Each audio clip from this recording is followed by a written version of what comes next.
अस्सलाम वालेकुम दोस्तों। वास्को डे गामा का नाम सुनते ही ज़हन में एक स्याह का तस्वुर उभरता है, जबकि ऐसा नहीं है।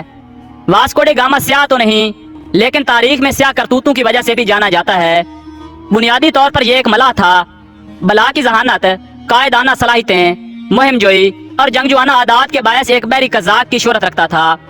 लेकिन यहाँ यह सवाल पैदा होता है कि लफ्ज़ बहरी कज़ाक की तारीफ में क्या यह भी लिखा है कि वो माल असबाब लूटने के साथ साथ पूरे के पूरे जहाज के मुसाफिरों को बिला वजह कत्ल भी कर दे, जहाजों को नजर आतिश कर दे, या अगवा कुनंदगान के आज़ा काट कर अपनी दाक बिठाने के लिए वहाँ के हुक्मरानों को भिजवा दे। अगरचे मुजामत की सूरत में तो इस तरह का गैर इंसानी फेल किसी हद तक समझ आता है, लेकिन माल असबाब हासिल कर लेने के बाद भी इस फेल को बहरी कज़ाक नहीं बल्कि बहरी दहशतगर्द कहना ज्यादा मौजू रहेगा। वास्को डे गामा एक पुर्तगाली बहरी कज़ाक था। वो 1469 में पुर्तगाल में पैदा हुआ और 1524 में कूची हिंदुस्तान में फौत हुआ। ये वो जमाना था जब यूरोप में अपने मुल्क से बाहर डकैती को जायज तस्वर किया जाता था।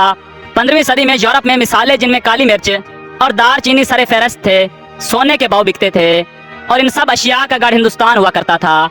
यूरोपीय अक़वाम आम तौर पर बुहेरा रूम के रास्ते सिकंदरिया और दीगर मशरकी बंदरगाहों पर पहुंचते थे, जहां ज्यादातर अरब ताजर ये अशिया खरीदते थे।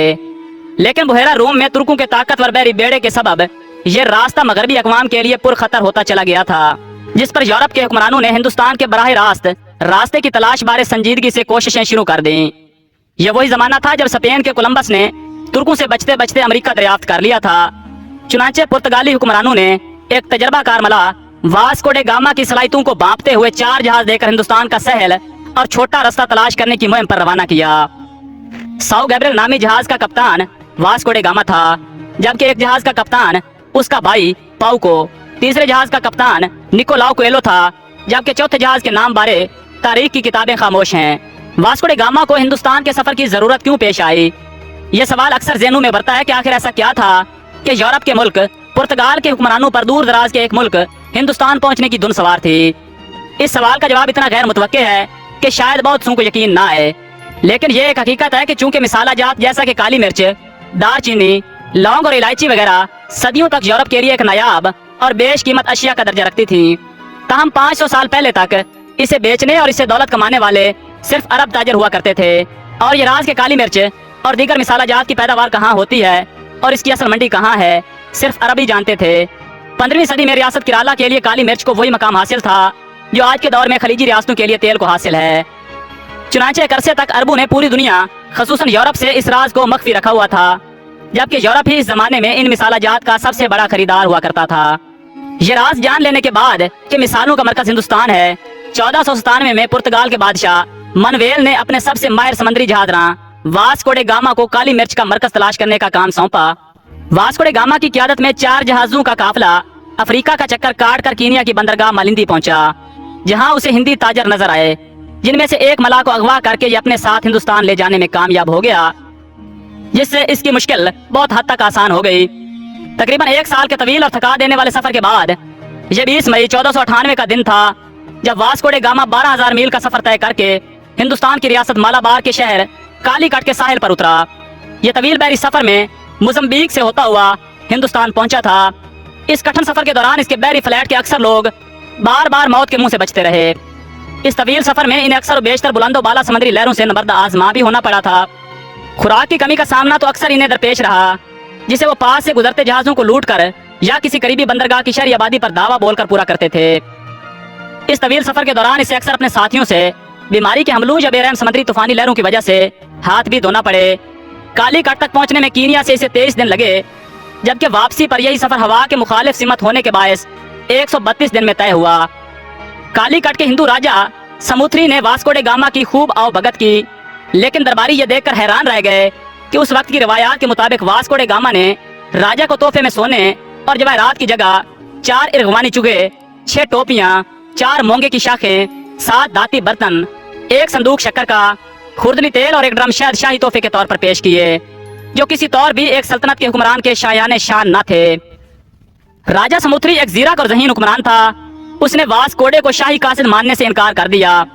जब वास्कोडे ने राजा से वापस जाने की इजाजत चाही और साथ ही मुतालबा किया कि ना बिक सकने वाले सामान की रखवाली के लिए उसे अपना एक नुमाइंदा यहाँ छोड़ने की इजाजत दी जाए, कि राजा ये बात ना माना, बल्कि राजा ने बिक जाने वाले सामान पर दूसरे ताजरों की तरह उसे भी टैक्स अदा करने का कहा, जो आमतौर पर सोने की शक्ल में हुआ करता था।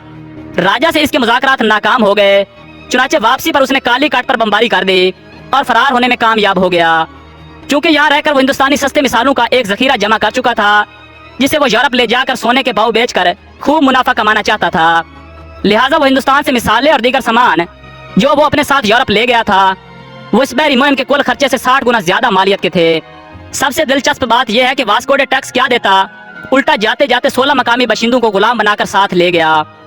वापसी पर मलिंदी इसका पहला पड़ाव था, लेकिन यहाँ तक पहुँचते पहुँचते वास्को डे के अमले के निस्फ से ज्यादा लोग बीमारियों से लड़ते लड़ते जिंदगी की बाजी हार चुके थे। एक जहाज तूफान की शिद्दत से बर्बाद हो गया था, अमले की कमी पैदा हो गई। चुनांचे चरौना 4 वास्को डे को अपना एक जहाज मलिंदी छोड़ना पड़ा। लगभग 2 साल बाद 10 जुलाई 1499 को 28,000 किलोमीटर का सफर तय करने के बाद यह पुर्तगाली बेड़ा लज़्बिन वापस पहुंचा तो 170 के हमले में से सिर्फ 54 आदमी वापस लौट सके थे। लेकिन इस काफिले के साथ वास्को डे शामिल नहीं था, क्योंकि वो अपने भाई की बीमारी के सबब मलिंदी जजीरे पर ही रुक गया था। वास्को डे हिंदुस्तान के अपने पहले सफर के दौरान इस इलाके के लोगों के बारे में, यहाँ की रिवायात और हिंदुस्तान में छुपे खजानों के बारे में बहुत हद तक आगाही हासिल कर चुका था। चुनाचे इस मर्तबा वो 15 जंगी जहाजों और 800 फौजियों के बेड़े के साथ आया। उसने रास्ते में मिलने वाले मुतअद्दिद जहाजों को लूटा। रास्ते ही में काली काट से मक्का मुकरमा जाते मुसलमानों के एक जहाज जिसमें 400 हुज्जाज को लूटने के बाद आग लगा दी। उसी सफर के दौरान वास्को डे ने काली काट के नजदीक 20 हिंदुस्तानी जहाजों को लूटा, उनके अमले को बेदर्दी से ज़िबा किया और 800 से ज्यादा कैदियों के नाक, कान और हाथ काट कर एक कश्ती में डालकर एक खत के साथ वहाँ के राजा को मुखातिब करते हुए लिखा कि वो उनका सालन बनाकर खा ले। इस दफा वास्को डे के तेवर कुछ और थे, जिसे काली काट के राजा ने भांपते हुए अपना एक एलची बातचीत के लिए भेजा। लेकिन ताकत के नशे से सरशार वास्को डे ने एलची के होंठ और कान काट कर उसकी जगह कुत्ते के कान सिलवा कर राजा को भिजवा दिए। अगली बार जब वास्को डे हिंदुस्तान वारिद हुआ तो उसने अफ्रीका के मशरकी साहिली शहरों को बिला वजह बमबारी का निशाना बनाया। हिंदुस्तान की एक बंदरगाह और एक साहिली शहर गोवा पर अपना कब्जा जमा लिया और अमलन बरसगीर में पुर्तगाली कॉलोनी की बुनियाद रख दी। इंसान इस रुए जमीन पर जितना भी जुल्म कर ले और अपने आप को जितना भी ताकतवर समझ बैठे, कुदरत के कानून के सामने सब बेबस हैं। सन 1524 में इस सफाक शख्स को एक मामूली मच्छर ने काट कर मलेरिया बुखार में मुब्तला कर दिया और चंद दिनों के अंदर बेगुनाहों का यह कातिल शख्स इंतहाई बेबसी के आलम में हिंदुस्तान के शहर कूची में लुकमा अजल बन गया। मज़ीद वीडियो के लिए हमारे चैनल को सब्सक्राइब करें, लाइक करें और बेल आइकन के बटन को प्रेस कर दें।